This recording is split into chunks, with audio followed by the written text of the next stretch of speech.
জীবনে ততদিন পর্যন্ত ভালো থাকবেন যতদিন প্রেম, ভালোবাসা আর সম্পর্ক জিনিসটা কি সেটা বুঝতে না পারবেন।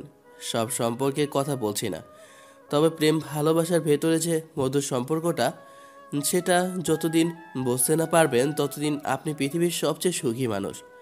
আপনি ঠিক ততদিনই ভালো থাকবেন, ততদিনই কাউকে মনে ধরবে না কিংবা ভালোবাসবেন। আর ঠিক যখন আর যে সময় থেকে ভালোবাসতে শুরু করবেন, তবে থেকেই সব কিছু যন্ত্রণাময় আর কষ্টসাধ্য মনে হবে। আমিও ঠিক যখন থেকে ভালোবাসা শুরু করেছি, তবে থেকেই আমার কাছে সব কিছুই তেমনটাই মনে হচ্ছে। ভালো লাগতেই ভেবেছিলাম মেয়েটা খুব সহজে আমাকে মেনে নেবে। প্রথমবার যখন প্রপোজ করেছিলাম মনে হচ্ছিল সেও আমাকে এত সহজে মেনে নেবে যে আমার থেকে পৃথিবীতে আর খুশি মানুষ কেউ হবে না। একটা কথা সব সময় পই পই করে মনে রাখবেন, গল্পটা জীবনের মতো হলেও জীবন কখনো গল্পের মতো হয় না। আমি বারবার সবাইকে এই বিষয়টাই বলেছি, আর এখনও বলছি, জীবনের মতো করে গল্প লিখলেও গল্পের মতো জীবনটা সাজানো যায় না। গল্পটাকে পূর্ণতা দেওয়ার জন্য আমরা সবসময় চেষ্টা করি দুদিকে দুজনকে মিলিয়ে দিতে, কিন্তু বাস্তব লাইফে এসব কল্পনা করাটা অবাস্তব আর অসত্য ছাড়া কিছুই না। ভালোবাসার পূর্ণতা বলতে গেলে খুব কম অংশই হয়, আর যারা ভালোবেসেছে অধিকাংশ পেয়ে হারিয়েছে, আর নয়তো মাঝপথে ছেড়ে দিয়েছে। একটা মানুষ আপনাকে তখনই ছেড়ে যাবে যখন তার দ্বিতীয় অপশন কিংবা আপনার থেকে ভালো কাউকে পাবে। আমার সাথে ঠিক তেমনটা না হলেও আমার ভালোবাসাটা ছিল একতরফাভাবে। পুলিশের মেয়েকে ভালোবেসেছিলাম, আর ভালোবাসার অপরাধে মেয়েটার সাথে যতবার আমার দেখা হয়েছে আর অনুভূতিগুলো প্রকাশ করেছি, ততবার আমাকে অপমান আর অপদস্থ করেছে, মানসিকভাবে এমন করে টর্চার করেছে যার জন্য জীবনটা একদম বিষিয়ে গেছে। অবশ্যই এতে আমি আর তার কোনো দোষ দিতে পারি না। তারপরও কোনো পরিত্রাপ ছিল না যদি না সে আমার হতো, কিন্তু সে আমার হয়নি। উল্টো সব জায়গায় আমাকে হাজার কথা বলে হাজারভাবে অপমান করে বুঝিয়ে দিয়েছে আমি একটা রাস্তার একটা বকারে ছেলে, আর পৃথিবীর সবচেয়ে ফালতু আমিতেই তেমনটা নয়। বাবা মা নেই সেটা ঠিক, কিন্তু তাই বলে যে বকাটে আর 10টা ছেলের মতো রাস্তায় দাঁড়িয়ে মেয়েদের টিচ করব, তাদের বাজে কথা বলবো, এরকম ছেলে আমি নই। কাউকে বিপদে দেখলে এগিয়ে যেতাম, সেদিনও গিয়েছিলাম, আর গিয়েই আমার জীবনের সবচেয়ে বড় ভুলটা যেন করলাম। সেদিনই আমার সামিয়ার সাথে দেখা, ওই যে ভালোবাসার বর্ণনা দিলাম, ওই ভালোবাসাটার সংজ্ঞার মতো আপনারাও ওই দিনই বুঝতে পারবেন যেদিন ভালোবাসবেন। তার আগে ভালোবাসা আপনার কাছে অবান্তর অবান্তর আর অদ্ভুত জিনিসটা ছাড়া আর কিছুই লাগবে না। ভালোবাসলে কিংবা প্রেমে পড়লে মানুষ কবি হয়ে যায়, আর সব কিছুতেই কেমন যেন ছন্দ খুঁজে পায়। তারপর যখন ছন্দনাময় আর কঠিন অনুভূতি বুঝিয়ে দিবে ভালোবাসাটা, আর যাই হোক এত সহজ বিষয় না। দুদিকের মানুষের ভালোবাসা থাকার পরেও হাজারজন তার ভালোবাসার মানুষটাকে হারিয়েছে, আর এটাই হয়তো পৃথিবীর নিয়ম।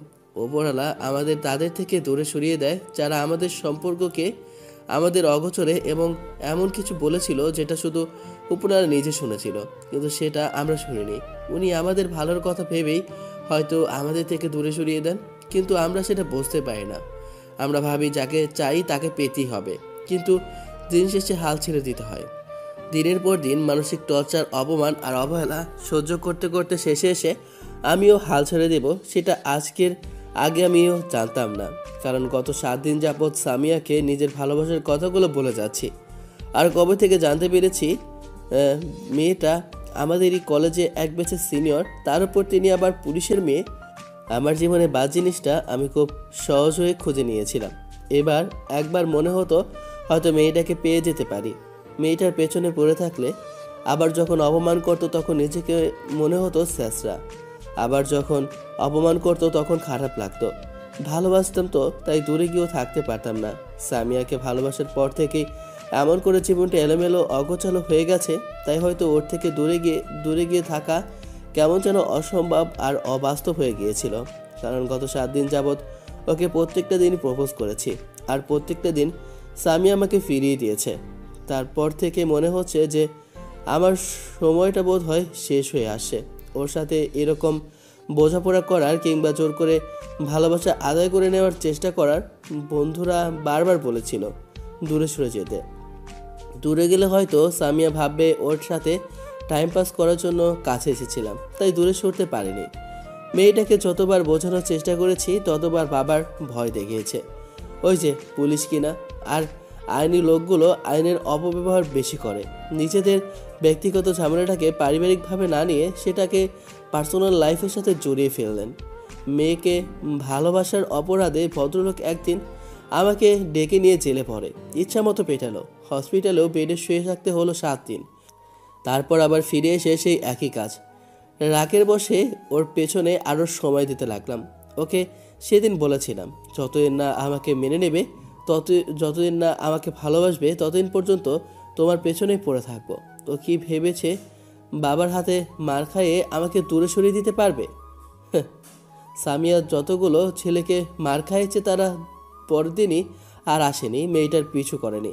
সামিয়ার আব্বুর হাতে মার খেয়ে 7 দিন পর হসপিটাল থেকে এসে আগে সামিয়ার সাথে দেখা করলাম। ওকে বলেছিলাম, তোমার যদি মনে হয় আমাকে মার খাওয়ালে আমি তোর থেকে সরে যাব, তাহলে সেটা তোমার ভুল ধারণা। তুমি চাইলে এক্ষুনি বলতে পারো। ঈশানের সেদিনের বলা কথাতে সামিয়া হতবাক চোখে ওর দিকে তাকিয়ে থাকলেও কিছু বলতে পারেনি। মেয়েটা রাগীভাবে সেখান থেকে চলে গিয়েছিল। ঈশান গত 6 মাস যাবৎ মেয়েটার পিছনে পড়ে আছে। তারপরও যেন সামিয়ার মনে একটু দয়া মায়া হলো না। তাই ঠিক করেছে ধৈর্যের সীমা যখন একদম শেষ সীমানায় এসে পৌঁছাবে, তার আগে একটা শেষ সুযোগ নেবে। তাই গত 6 দিন যাবৎ চেষ্টা করছিল মেয়েটাকে বোঝানোর। আজ 7ম দিন। আজকেও ঠিক একইভাবে প্রপোজ করলো। মেয়েটাকে ওর বান্ধবীদের সামনেই প্রপোজ করাতেই সামিয়া সবার দিকে একবার তাকিয়ে ঈশানের গালে কষিয়ে 2টা থাপ্পড় বসালো, আর রাগীভাবে ফুলগুলো ঈশানের হাত থেকে নিয়ে পা দিয়ে পিষে ফেলে। তারপর শার্টের কলারটা চেপে ধরে বলতে লাগলো, নির্লজ্জ বেহায়া দেখেছি, কিন্তু তোর মতো এর আগে যতগুলো ছেলে আমার পিছে পড়েছিল সবাই আমাকে এতগুলো দিন ধরে ফলো করলেও যখন বাবার ভয় দেখিয়েছি তখনই সরে গেছে। আর তুই তো মার খেয়ে নির্লজ্জের মতো এখনো পড়ে আছিস। তোর লজ্জা শরম কি করলে হবে বলতো? আমি তো সেটাই বুঝতে পারছি না। এত এত অপমান করি, তারপরেও তুই আমার থেকে দূরে সরে যাস না কেন? দূরে সরে গেলে আমি ভালো থাকতে পারবো, বুঝতে পারছিস না তুই? তুই আমার কাছে অসহ্য বিরক্তকর ফিল করি আমি তোকে। তুই বুঝতে পারিস না কেন? আর কি করলে বুঝবি? ব্যাস, এই কথাগুলোই যেন যথেষ্ট ছিল ঈশানের রাগ করার জন্য।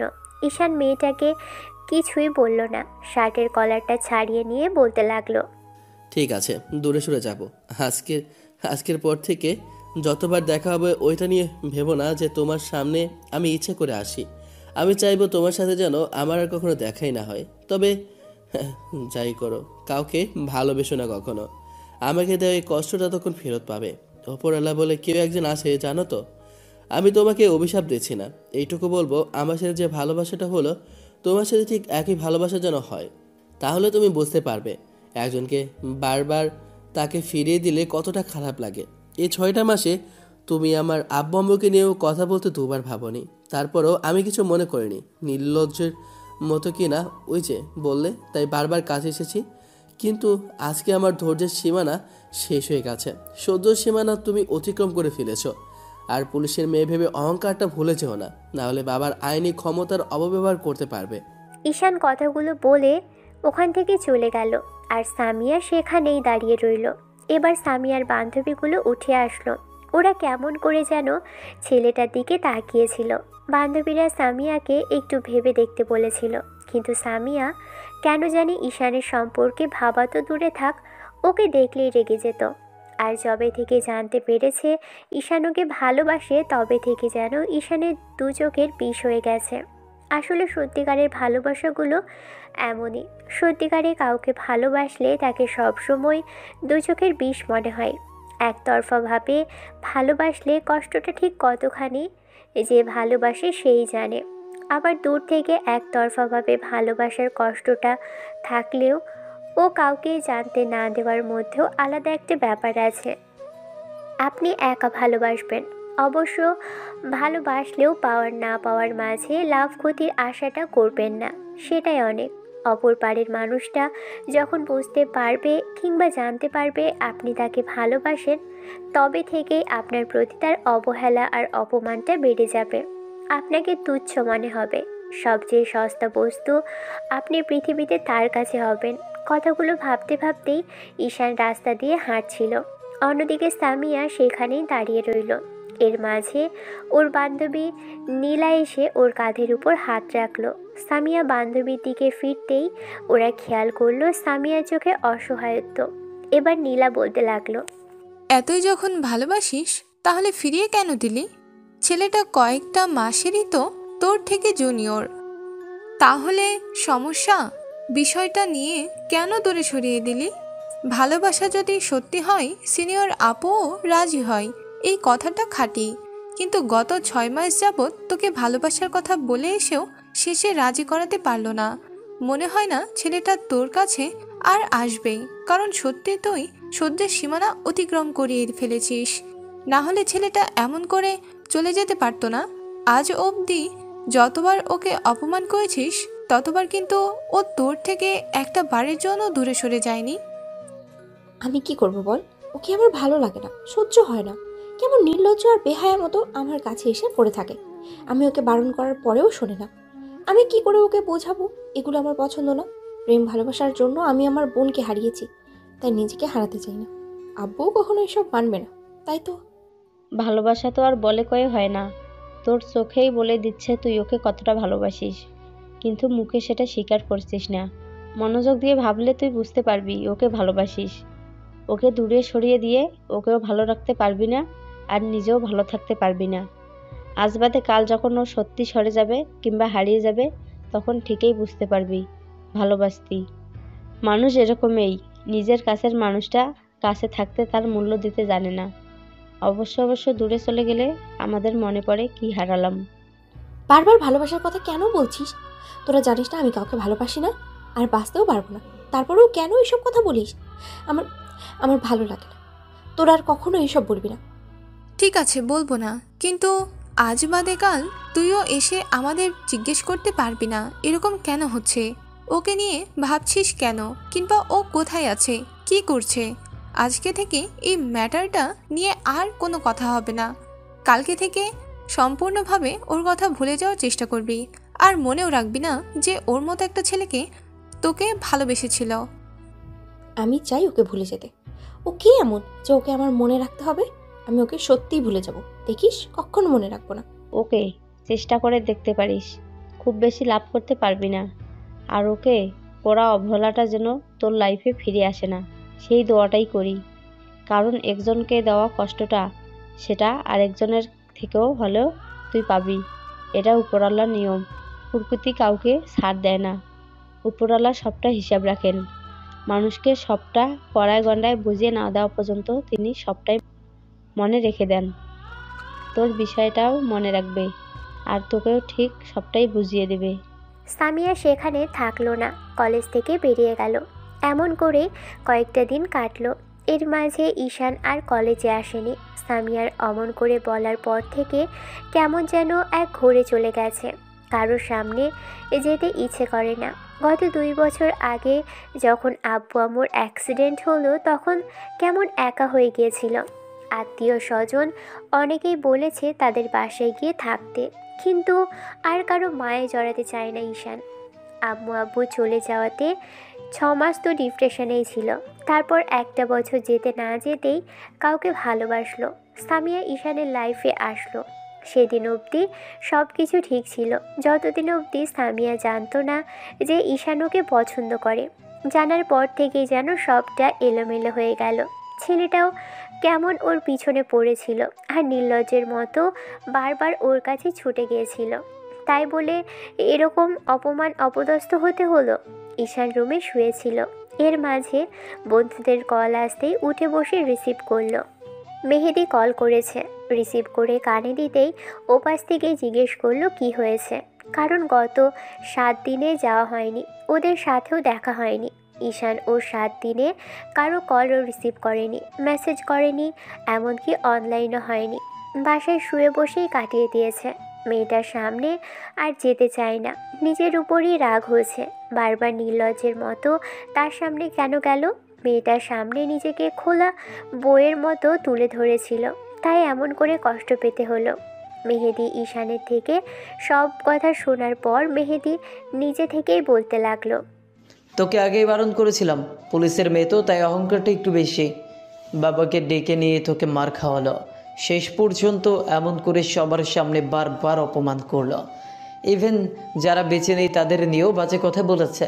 তাহলে তুই বা কেন ওর পেছনে পড়ে থাকবি? তোর তো লজ্জা শরম থাকা উচিত ছিল। ও তো ঠিকই বলেছে, আমি হলে অনেক আগে লাথি মেরে রেখে চলে আসতাম মেয়েটাকে। এমন কাউকে ভালোবাসার দরকার নেই যে আব্বু আম্মুকে সম্মান করতে জানে না। ভালো লাগছে না কিছু, রাখছি রে, অন্য কোনো সময় দেখা করবো তোদের সাথে। মেহেদি বারবার কল করেও ঈশানকে পেল না। আলাদিন শুভ কল করলেও ঈশান কারো কলই রিসিভ করলো না। আলামিন শুভ কল করলেও ঈশান কারো কলই রিসিভ করলো না। 10 দিনের মাথায় ঈশান সন্ধ্যার মুখে বাইকটা আর একটা বড়সড় ব্যাগ নিয়ে বাসা থেকে বেরিয়ে গেল।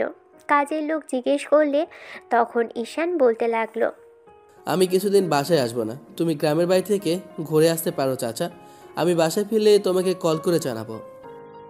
ঈশান লোকটার হাতে কিছু টাকা ধরিয়ে দিয়ে বাসা থেকে বেরিয়ে গেল। সন্ধ্যার মুখে বাইক নিয়ে ছুটতে আরম্ভ করলো অজানার উদ্দেশ্যে। সমতল থেকে শুরু করে পাহাড়, তারপর সমুদ্র থেকে সেই নদী, আর এলোমেলো অগোছালো ঘোরাফেরা করে পুরো একটা মাস কেটে গেছে। এই মাঝখানে আর বাসায় ফেরার নামগন্ধ করেনি ঈশান। ভবঘুরের মতো ঘুরে বেরিয়েছে। কোথায় গেলে সামান্যটুকু শান্তি মিলবে জানে না। ট্যুরিস্টের মতো এদিকে ওদিকে দৌড়ে বেরিয়েছে। আব্বু যা রেখে গেছে তাতেও দিব্যি চলে যাবে। 1 মাসের মাথায় যখন মেহেদির সাথে দেখা হলো, তাও সেদিন চট্টগ্রামে মেহেদি ওর বাসার দিকেই যাচ্ছিল। আর প্রতিমধ্যে খেয়াল করলো ঈশান বাইক নিয়ে কোথাও একটা যাচ্ছে। মেহেদি তখন ড্রাইভারকে বললে লোকটা গাড়িটা বাইকের সামনে এনে দাঁড় করালো। ঈশান বাইকটা থামিয়ে দেয়। এবার মেহেদি নেমে এসে ওর সামনে দাঁড়ালো। ঈশান বাইক থেকে নামতেই মেহেদি ওকে জাপটে জড়িয়ে ধরলো আর ড্রাইভারকে উদ্দেশ্য করে বলতে লাগলো, ড্রাইভার আঙ্কেল, পেছনের ডিক্কিতে দেখো দড়ি আছে, ওইটা নিয়ে আসো তো। ওকে আগে শক্ত করে বাঁধতে হবে, তারপর কোথায় যায় দেখি। ঈশান ভেবেছিল এতদিন বাদে বন্ধুকে দেখছে, তাই আবেগের বশে জড়িয়ে ধরেছে। কিন্তু না, এ কি বলছে ছেলেটা? শেষে কি না ওকে দড়ি দিয়ে বাঁধবে? কথাগুলো ভেবেই ঈশান নিজেকে জোর করে ছাড়িয়ে নেওয়ার চেষ্টা করে বলল, মাথা খারাপ নাকি তোর? ছাড় বলছি, কোথাও যাচ্ছি না, দাঁড়িয়ে কথা বলি। না ছেড়ে দিলেই হারামজাদা তুই পালিয়ে যাবি। ড্রাইভার আঙ্কেল, তোমাকে দড়ি আনতে বলেছি না? এদিকে ওদিকে কোথায় ঘোরাফেরা করছিস আজকাল? ড্রাইভার বেরিয়ে আসলো। ঈশান মেহেদিকে জোর করে ছাড়িয়ে নিয়ে তারপর রাস্তার এক সাইডে গিয়ে বসতেই মেহেদি ওর পাশাপাশি বসলো। ঈশান সিগারেট ধরিয়ে কয়েক টান খেয়ে ওর দিকে দিতেই মেহেদি নিয়ে খেলো, কিন্তু কথা বলল না। অনেকক্ষণ চুপ করে থেকে তখন মেহেদি বলতে লাগলো, ফোন করলেও তো পাওয়া যায় না, সিমটাও মনে হয় বাসায় ফেলে রেখে এসেছি, অনলাইনেও পাচ্ছি না। আর কোথায় কোথায় এরকম এলোমেলো ঘোরাফেরা করছিস বলতো? নাকি পুলিশের ভয়ে পালিয়ে বেড়াচ্ছিস? বাজে কথা যত সব।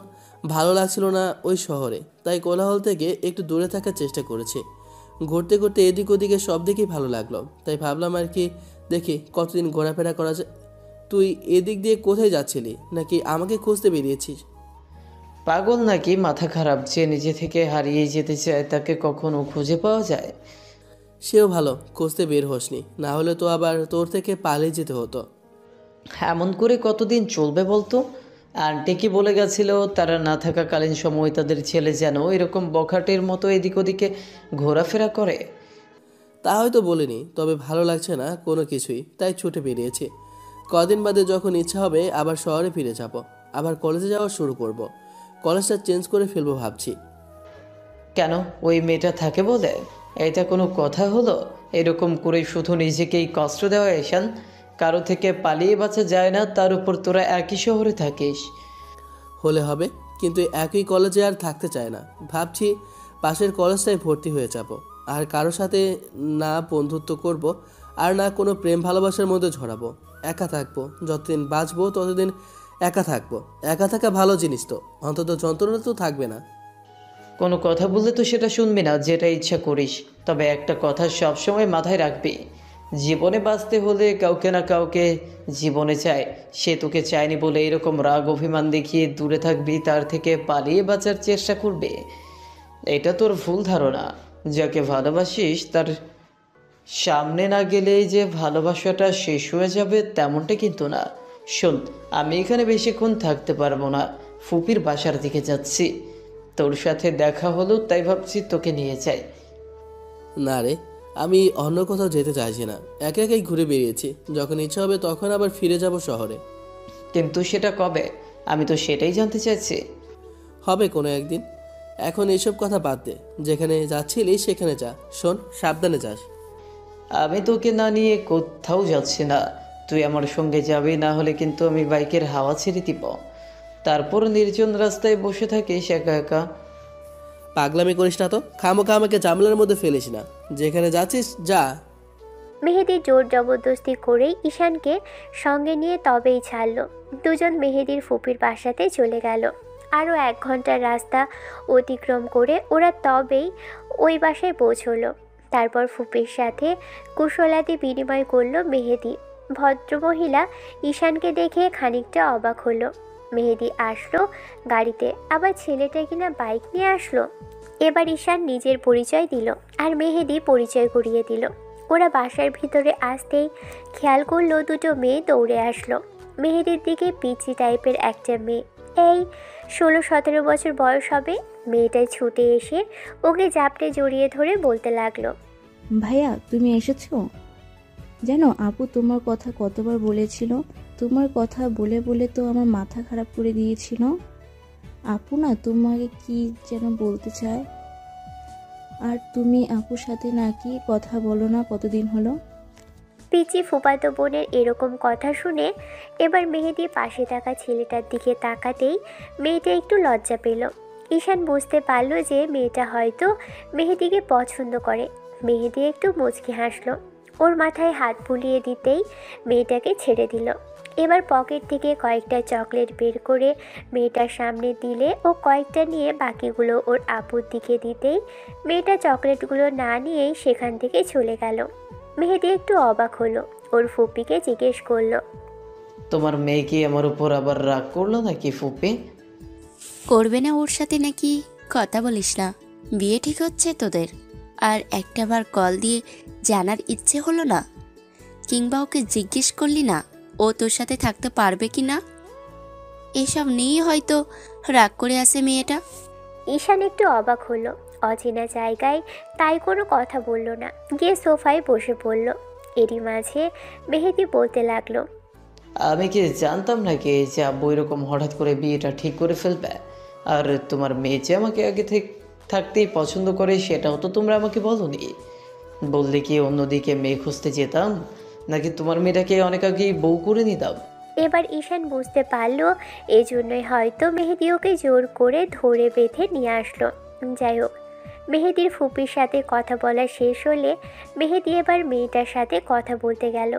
এবার ফুপি এসে ঈশানের সাথে কথা বলতে লাগলো। ঈশানও জবাব দিতে লাগলো। এরই মাঝে ওই পিচ্ছি মেয়েটা অর্থাৎ ভদ্রমহিলা ছোট মেয়েটা এসে দাঁড়িয়ে রইল আর ড্যাব ড্যাব করে ঈশানের দিকে তাকিয়ে রইল। ঈশানের বারবার মনে হয়েছিল কোনো কিছুতে ঝামেলা আছে নাকি। তাহলে মেয়েটা এরকম ওর দিকে তাকিয়ে আছে, আবার কেমন মুচকি মুচকি হাসছে। ঈশান বুঝতে পারল না বিষয়টা কি হয়েছে। রাতে যখন খাওয়া দাওয়া করে মেহেদির পাশে শুয়ে আছে, তখন মেহেদি কিছু বলছে না দেখে ঈশান বলল, একটা কথা বলবো? বল, কি বলবি? না মানে বলছিলাম কি যে তোর ওই ফুফাতো বোন পিচ্চিটা আছে না, ও যেন একটু কেমন রে। তুই কার কথা বলছিস? জুয়ের কথা তো? হ্যাঁ ওই আর কি, কেমন যেন তাকাচ্ছিল, ড্যাব ড্যাব করে তাকিয়ে থাকে, আবার মুচকি মুচকি হাসে। সন্ধ্যায় যখন পরে যেতে নিয়েছিল তারপর থেকেই এমন করছে। এ বাবা, এত দূর! তুই আবার ওকে কিস টিস করে বসিস নি তো? মেয়েটার যে পরিমাণ রাগি আর জেদি, তোকে দেখা গেল পছন্দ হয়েছে, তারপর তোকে ছাড়া অন্য কাউকে বিয়েটাই করলো না। কী সব আজে বাজে কথা বলিস? বিয়ে করবে না মানে? যত সব ফালতু কথা। যেটা সত্যি সেটাই বললাম। ও কিন্তু একটু ওরকমই, ওর যেটা চাই তো চাই। দেখলি না আমাকে দৌড়ে এসে কেমন জড়িয়ে ধরলো। তার উপর যদি তুই এখানে থাকতে থাকতে ফুপ্পি ফুপ্পাকে বলে ফেলে তোকে পছন্দ হয়েছে, জেনে এর পরে ওর বিয়েটা দিতে হবে, তখন কি হবে ভেবেছিস? কচু হবে, চুপচাপ ঘুমাতো, যত সব ফালতু কথা। ঈশানের কথাতে মেহেদি মুচকি হেসে ঘুমিয়ে পড়ল। পরদিন সকালে ঈশানের ঘুম ভাঙল বেশ বেলা করে। মেহেদি রুমে নেই। ঈশান চোখ খুলে দেখে কেউ একজন এসে ওর পাশে বসে আছে। ঈশানের যখন ঘুম ভাঙল মাথার পাশে তাকাতেই কাউকে দেখে চমকে গেল। ঈশান তাড়াহুড়ো করে উঠে বসে। খেয়াল করলো কালকের ওই পিচ্চি মেয়েটা বসে আছে। এবার ঈশান মেয়েটাকে দেখে কিছু একটা ভাবতে লাগলো। তখন পিচ্চি মেয়েটা বলতে লাগলো, আপনি না একটু দুষ্টু, কেমন করে যেন তাকান আমার দিকে। ওরকম করে তাকালে আমার কেমন কেমন লাগে। আমি আবার কেমন করে তাকালাম? আপনি তো আমাকে দেখে কেমন যেন মুচকি মুচকি হাসেন, আর কালকে আমাকে ধাক্কা মেরে তো নিজেই পড়ে যাচ্ছিলেন। একদম মিথ্যে কথা বলবেন না, আপনি একটা মিথ্যুক। আমাকে ধাক্কা মেরে ফেলে দিয়ে আবার আমারই কোমর জড়িয়ে ধরেছিলেন। জানেন আমার কতটা সুশ্রী লাগছিল। আমার কোমরে কেউ হাত দিলে আমি থাকতে পারি না। এর মাঝে মেহেদি দরজায় এসে দাঁড়ালো। ওরা কেউই খেয়াল করেনি মেয়েটার এরকম কথাতে। ঈশান চোখ বড় বড় করে তাকাতেই ও লজ্জায় মুখটা ঢেকে ফেললো দুহাত দিয়ে। ঈশান কি বলবে ভেবে পাচ্ছে না। এবার উঠে চলে যেতে নিলেই তখন মেয়েটা রাগী কণ্ঠে বলতে লাগলো, বজ্জাত ছেলে একটা, আমার সাথে কথা না বললেই চলে যাচ্ছে। এর মাঝে মেহেদি এসে ওর পাশে বসতেই জুই কিছুটা চমকে গেল। মেয়েটা চলে যেতে নিলেই তখন মেহেদি ওকে জোর করে পাশে বসিয়ে দিল আর বলতে লাগলো, চলে যাওয়ার চেষ্টা করে লাভ হবে না। আমার বন্ধুকে তোর যে পছন্দ হয়েছে সেটা আমি খুব ভালো করেই বুঝতে পারছি। জুই, তুই ওর থেকে অনেক জুনিয়র আর ও একটা সিনিয়র মেয়েকে পছন্দ করতো। তার উপর তুই যদি ওকে এইসব বলিস তাহলে ছেলেটা এখান থেকে পালিয়ে যাবে। গত 1 মাস যাবৎ ছেলেটা শহরের বাইরে এদিক ওদিকে ঘুরে বেরিয়েছে। আমি ওকে আজকে রাস্তা থেকেই আজ জোর করে ধরে এখানে নিয়ে আসছি। হাপু, তুই এরকম কিছু বলিস না যেটাতে ছেলেটা আবার কষ্ট পায়। আর তুই যেটা ভাবছিস এমন কিছুই হবে না। ফুপা ওকে মানবে না। ও একটা ইতিম ছেলে, আর ঈশানও তোকে ভালোবাসবে না।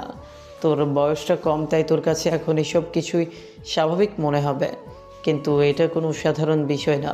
তোর এই আবেগের বয়সটাতে অনেক কিছুই চোখে রঙিন মনে হবে, কিন্তু দিন শেষে সব কিছুই ধোঁয়াশা। এখন মনোযোগ দিয়ে পড়ালেখা কর। যত দূরে গিয়েছিস তত দূরে থাক। ছেলেটা দেখতে হ্যান্ডসাম হলেও মনের দিক থেকে অনেকটাই দুর্বল। নিজেকে গুছিয়ে নেওয়ার চেষ্টা করছে। যদি তোর কপালেও থাকে ঠিকই দেখবি ও তোর কাছে ফিরে আসবে। তাই এখন এগুলো ভাবিস না। সামনে তোর অনেকটা লাইফ পড়ে আছে। কলেজে যখন যাবি তখন দেখবি অনেকগুলো ছেলে তোর পেছনে পড়ে থাকবে। কারণ তুই যে আমার মিষ্টি একটা বোন, এরকম একটা মেয়েকে কেউ রিজেক্ট করতে পারে না। মেয়েটা এবার মন খারাপ করে বলে ফেলল, তাহলে তোমার বন্ধু কেন আমাকে রিজেক্ট করবে? কারণটা তো বললাম, তারপরেও জেদ ধরে বসে থাকবে? শোন, এখন মনোযোগ দিয়ে পড়ালেখা কর। আর আমরা যতদিন আছি ততদিন ঈশানকে এমন কিছু বলিস না, তাহলে কারো মন খারাপ করবে। আর ওকে এসব পুরনো বিষয় কিছু জিজ্ঞেস করার দরকার নেই। আর শোন, ছেলেটার সাথে কোনো বিষয় নিয়ে রাগারাগি করবি না। ওর থেকে যত দূরে থাকবি দেখবি ভালো হবে, না হলে ওর জন্য শুধু কষ্টই পাবে। কয় মাস যাবৎ ছেলেটা একটু হেসে কথা বলেনি। কালকে এই বাসায় আসার পর ফুপার সাথে বেশি হাসাহাসি করে কথা বলেছে। যে কটা দিন এখানে আছে না হয় থাকতে দে, মন খারাপ করে দিস না এসব বলে। ঈশান ওয়াশরুম থেকে ফ্রেশ হয়ে এসে দেখলো জুই মেহেদির সাথে গল্প করছে। ওরা সকালের খাবার খেয়ে 4 জনে হাঁটতে বেরোলো। মেহেদি আর জিনিয়া হঠাৎ, যার সাথে ওর বিয়ের কথা চলছে, ওর বড় ফুফাতো বোন জিনিয়া মেহেদির হাত ধরে হাঁটছে।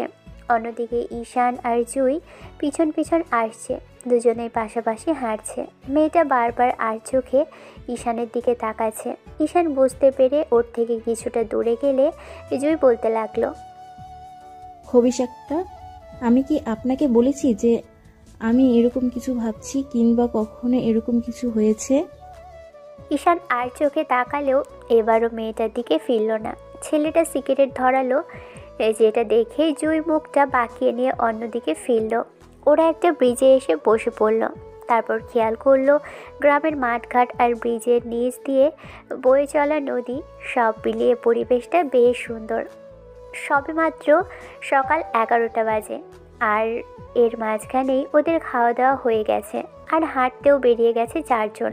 মিনিট 20 মধ্যে ওরা হেঁটে ব্রিজের কাছে চলে এসেছে। চারপাশের প্রকৃতির বেশ ভালোই লাগছে। এবার মেহেদি আর জিনিয়া একসাথে বসলো। ঈশানও অনেকটা দূরে গিয়ে বসলো আর ফোন ঘাটাঘাটি করতে লাগলো। এর মাঝখানেই জুই মেয়েটা এসে ওর থেকে হাতখানি দূরে বসলে তখন ঈশান বলতে লাগলো, কোন ক্লাসে পড়েন আপনি? ক্লাস 10। অনেক বড় হয়ে গেছেন, আপুর পর আপনাকে বিয়ে দিতে হবে। ফালতু কথা, মাত্র আপুর বিয়ের বয়স হয়েছে, আমার বয়স কেবল 16, আর এর মাঝে বিয়ে মোটেও না। তাহলে যেটা ভাবছেন ওটা মাথা থেকে বাদ দিন, ফালতু কথা না ভাবাই ভালো। আমি কি ভাবছি আর আপনি আমাকে কি বুঝাচ্ছেন? কারো মনের কথা পড়ার ক্ষমতা না থাকলেও চোখের ভাষাটা দেখে বোঝা যায় যে সে কাকে নিয়ে কি চিন্তা করছে। আমি আসার পর থেকেই বুঝতে পারছি সেটা। আর সকালে ওয়াশরুম থেকে আপনাকে সব কথাই শুনেছি। আপনি একটা ভালো মেয়ে জুই, একটু দুষ্টু হলেও মনের দিক থেকে ভালো। এমন কিছু করবেন না যার জন্য আপনার আব্বা আম্মু আমাকে ভুল বোঝে। আপনার আব্বা আম্মু কেমন সেটা হয়তো আপনি জানেন। কখনো ওরা এসব বিষয়ে মানবেও না। আর এমন কিছু হলে মেয়েদের সাথে আমার সম্পর্কটাও নষ্ট হবে। আমি দোয়া করব ছোট বোন হিসাবে আপনি অনেক ভালো কাউকে পাবেন। আব্বা আম্মু চলে যাওয়ার পর থেকে আমি এলোমেলো অগোছালো ছন্নছাড়া ভালোবেসেছিলাম একজনকে। 6 মাস আগে থেকে তার পেছনে পড়েছিলাম। দিন শেষে মেয়েটা আমাকে কষ্ট আর অবহেলায় দিয়েছে, তাই এখন আর কাউকে বিশ্বাস করতে ইচ্ছে করে না। মেহেদি আমার বেস্ট ফ্রেন্ড, তাই জোর করে ধরে নিয়ে এসেছে। না হলে আব্বা আম্মু ছাড়া আর কারো ক্ষমতা ছিল না এখানে নিয়ে আসার। আর এখান থেকে যদি আমার এমন কিছু পেতে হয় তাহলে দ্বিতীয়বার আমার বিশ্বাস ভাঙবে। অবশ্য আপনি সেটা চেষ্টা করেও আমার মনে জায়গা করে নিতে পারবেন না। এখন আপনি ভেবে দেখুন আপনি যেটা চাইছেন সেটা করা কি ঠিক না ভুল। আর একটা কথা, জোর করে আর যাই হোক কারো মনে জায়গা করা যায় না, সেটা আপনি খুব ভালো করেই জানেন। মেয়েটা মন খারাপ করতেই ঈশান বলতে লাগলো, মন খারাপ করার কিছুই নেই। এখন আপনার টিনেজ, বয়সটা আবেগের, তাই কোনটা আবেগ কোনটা ভালোবাসা তা বুঝতে পারছেন না। এরকম অনেক আবেগের সময় পার করে এসেছি, কিন্তু আব্বা আম্মু মাঝখান থেকে ছেড়ে চলে যাওয়াতে সব কিছু কেমন হয়ে গেল। অনেক সময় পূর্ণতা নিয়েও আমাদের বাঁচতে হয়, অনেক সময় অপূর্ণতা নিয়েও আমাদের বাঁচতে হয়। সবটা চাওয়ার আগে পেয়ে গেলে জীবনের কোনো মানেই থাকতো না। তাই আল্লাহ সবাইকে কিছু না কিছু অপূর্ণতা দিয়েই তৈরি করেছে। আমাদের মাঝে কোনো একটা অপূর্ণতা থাকবেই। আর আপনার এমন কোনো বয়স হয়নি যার জন্য পেছন ফিরে যেতে পারবেন না। তবে ভুল থেকে শিক্ষা নিন। আপনি যে ভুল করতে যাচ্ছিলেন সেটা করলে হয়তো বা কষ্ট হতো আপনার। মেয়েটা চুপ করে রইল। শান আর কিছু বলল না। তখন মেয়েটা উঠে যেতে নিলে আবারও নিজে থেকে ফিরে এসে বলতে লাগলো, ধন্যবাদ বোঝানোর জন্য। ভাইও আমাকে বুঝিয়েছে, আমি সবটা মেনে নেওয়ার চেষ্টা করছি। যতদিন ইচ্ছা বন্ধুর সাথে এখানে থাকতে পারেন, এসব বিষয় নিয়ে কোনো ঝামেলা ফেলবো না। ঈশান মুচকি হাসলো। আরও কিছুক্ষণ ঘোরাফেরা করে তারপর বাসায় ফিরে আসলো। এর মাঝখানে মেহেদির ফুপি এলাহি কাণ্ড ঘটিয়ে ফেলেছে। এত সব রান্না করেছে। দুপুরে গোসল শেষ করে দুজনে এসে খাবার টেবিলে বসতেই দুই বোন ওদের খাওয়াতে যেন ব্যস্ত হয়ে পড়ল। একে তো মেহেদির হবু শ্বশুরবাড়ি, তার উপর আবার বন্ধুর শ্বশুরবাড়ি, আপ্যায়নের কি কমতে আছে। দিন 5 থেকে মেহেদি আর ঈশান বাসার উদ্দেশ্যে বেরিয়ে পড়ল। মেহেদি ড্রাইভারকে অনেক আগেই বাসায় পাঠিয়ে দিয়েছে। ঈশানের সাথে বাসায় ফিরবে বলেছে। ছেলেটা কিছুতেই ফিরতে চাইছিল না। তখন মেহেদি রিকোয়েস্ট করেছে বাসায় ফেরার জন্য, কারণ 2 সপ্তাহের মাঝখানেই তারপরই মেহেদি আর জিনিয়ার বিয়ে। তাই আর বারণ করতে পারল না। প্রিয় বেস্ট ফ্রেন্ডের বিয়েতে থাকবে না সেটা কি করে হয়। রিকোয়েস্ট করতেই রাজি হয়ে গেল। 5ম দিনের মাথায় যখন মেহেদি আর ঈশান বাসা থেকে বের হবে তখন জুই কেমন মন খারাপ করে রইল। ঈশান বুঝতে পেরেও ওর কাছে গেল না। এখন একটু হয়তো বা মন খারাপ হবে, কিন্তু পরবর্তীতে ঠিক হয়ে যাবে। জিনিয়াও মেহেদির দিকে তাকিয়ে কেঁদে ফেলল। মেহেদি ওর ফুপিকে আড়াল করে তার মেয়েকে বুকে জড়িয়ে নিতেই মেয়েটা ওর বুকের মধ্যে দিয়ে কেঁদে ফেলল। দূর থেকে ওদের ভালোবাসা দেখে ভালো লাগছিল ঈশানের, কিন্তু বুকের ভিতরটা হাহাকার করে উঠল। ঈশান বাইকটা স্টার্ট করতেই মেহেদি বুঝতে পেরে মেয়েটাকে কপালে একটা চুমু খেয়ে এসে ফুপির থেকে বিদায় নিয়ে ঈশানের পিছন উঠে পড়ল। ঈশানের পিছন ফিরে তাকালো না, কারণ জুই মেয়েটা হয়তো কষ্ট পাবে। মাঝে মাঝে অন্যের ভালোর জন্য নিজেকে দূরে সরিয়ে নিতে হয়। ঈশান সেটা আজকে দ্বিতীয়বার বুঝতে পারল। অর্ধেক রাস্তা মেহেদি ড্রাইভ করেছে আর বাকি অর্ধেক রাস্তায় ঈশান। এমন করেই পরদিন সকালবেলা দুজনে পৌঁছে গেল। রাতে কোথাও একটা কিছুক্ষণ রেস্ট নিয়েছিল। শহরে আসতেই মেহেদি বাসায় চলে গেল আর ঈশান বাসায় আসলো। এসে পরদিন কাজের লোকটাকে কল করতেই কাজের লোক চলে আসলো। শহরে আসার পর সে আগের মতোই জীবনযাপন। ঈশান এখন আর কলেজে যাচ্ছে না, ট্রান্সফারের ব্যবস্থাও করে ফেলেছে মেহেদির সাথে গিয়ে। আর সেটা মেয়েটাকে আড়াল করেই গেল কলেজে। মেহেদি আর ওদের বাকি বন্ধুর সাথে ঈশানের দেখা হলো। ওরা হাজার কথা জিজ্ঞেস করলে ঈশান তেমন কিছু বলল না, সব জবাব মেহেদি দিল। তারপর আর কি, ট্রান্সফার নিয়ে ঈশান চলে আসলো পাশের কলেজটাতে। কয়েকদিন যাবৎ ক্লাস করলো, কিন্তু ক্লাসে মনোযোগ দিতে পারছিল না। এর মাঝখানে গত 1.5 মাসে আর সামিয়ার সাথে ঈশানের দেখা হয়নি। আর ঈশান চায় না সামিয়ার মুখোমুখি হতে। সামিয়া কলেজে আসার সময় কয়েকদিন খেয়াল করেছে ঈশান ওদের পাশের কলেজটাতে যায়, আর সেখানে গিয়েই হয়তো ভর্তি হয়েছে। সামিয়া বুঝতে পেরেছে ঈশান সেদিনের ওই অপমান থেকে আর ওর সামনে আসে না, আর ওকে ডিস্টার্বও করে না। ছেলেটা যেটা কথা বলেছিল সেটাই করেছে। বসে বসে ভাবছিল সামিয়া এসব কথাগুলোই। তখন নীলা আর রিয়া ওকে ভাবতে দেখে জিজ্ঞেস করলো বিষয়টা। সামিয়া কিছু বলল না। এই ঘটনার পর থেকে কয়েকটা ছেলে সামিয়ার পিছনেও ঘুরলে সামিয়া বিরক্তিতে ওদেরও বেশ বকাঝকা করেছে। তারপরই ছেলেগুলো বিদায় নিয়েছে। সামিয়া প্রতিবার ছেলেগুলোকে এমন করে দূরে সরিয়ে দেয়, কিন্তু ঈশান যবে থেকে ওকে আর ডিস্টার্ব করছে না তবে থেকে সামিয়ার মনটা ভালো নেই। সব কিছু কেমন যেন এলোমেলো লাগছে। তাহলে মাঝখান থেকে কি এমন হলো যে সব শূন্য শূন্য মনে হচ্ছে? তাহলে কি অজান্তেই তাকে ভালোবাসলো, যাকে কখনো সহ্য করতেই পারেনি, যাকে ভালোবাসতেই চায়নি? কি অদ্ভুত জীবনের গোলকধাঁধা! যাকে চাইবেন না, যার থেকে দূরে থাকতে চাইবেন, তার সাথেই বারবার দেখা হবে, তাকেই শেষে ভালোবাসবেন। কথাগুলো ভাবছিল সামিয়া। তখন নীলা ওকে বলতে লাগলো, কি এত ভাবিস আজকাল? আবার নতুন কোনো ছেলে তোর পেছনে পড়লো, নাকি প্রপোজ করেছে, পছন্দ হয়েছে, সেজন্য উত্তর দিবি কিনা সেটা ভাবছিস? বান্ধবী দুটো খোঁচা মেরে কথাটা বলল, যেন তাকে সামিয়া কিছুটা বিব্রত বোধ করলে উত্তরটা দেয় আর এই ভাবাভাবির কারণটা জানতে পারে। সামিয়া বিরক্তি নিয়ে কথাগুলো শুনলেও জবাব দিল না, কিন্তু পরবর্তীতে আবার জিজ্ঞেস করলো। তখনই মেয়েটা তেলে বেগুনে জ্বলে উঠে বলতে লাগলো, আজে বাজে কথা না বললে কি তোদের পেটের ভাত হজম হয় না? দেখছিস মেজাজটা খারাপ আছে, তারপরেও কিনা এরকম করে বলছিস। তোদের কি প্রেম ভালোবাসা ছাড়া আর কোনো কথা নেই নাকি? নীলা, ওকে এসব বলে লাভ নেই। যে নিজের থেকে মানতে চায় না তাকে মানানোর মতো কোনোটাই নেই। খামোখা কাউকে জোর জবরদস্তি করার কোনো মানেই হয় না। তোরা যা, গিয়ে নিজের কাজ কর। একটা সপ্তাহ বাদেই মেহেদির বিয়ে তোড়জোড় শুরু হয়ে গেল। আর ঈশানও ব্যস্ত হয়ে পড়ল, কারণ মেহেদির আব্বু আম্মু ওকে বেশ স্নেহ করে। তাই ঈশানও বন্ধুর বিয়ের কাজ নিয়ে দাঁড়িয়ে থেকে কাজ করালো লোকজন দিয়ে। আজকাল সারাদিনই কাজকর্মের উপর ব্যস্ততার উপর দিয়ে কেটে যাচ্ছে। মাঝে মাঝে কলেজে গিয়ে সাড়া দিয়ে আসে। সামনেই পরীক্ষা, তাই ভেবেছে যে একটু ভালো করে পড়ালেখাটা করবে আর মেয়েদের পিছনে না দৌড়ে নিজের কেরিয়ারটাকে গুছিয়ে নেবে। মেহেদির আব্বু আম্মু অনেক বুঝিয়েছে। বাসায় আসার পর বলেছে এরকম এলোমেলো ঘোরাফেরা না করতে। সপ্তাহ শেষে মেহেদির বিয়ের দিনটাও চলে আসলো। আর বিয়ে যেদিন ছিল ওদিন সকালে বন্ধুরা সবাই মেহেদির শ্বশুর বাড়িতে গেল। রাতে রওনা দিয়ে পরদিন পৌঁছলো।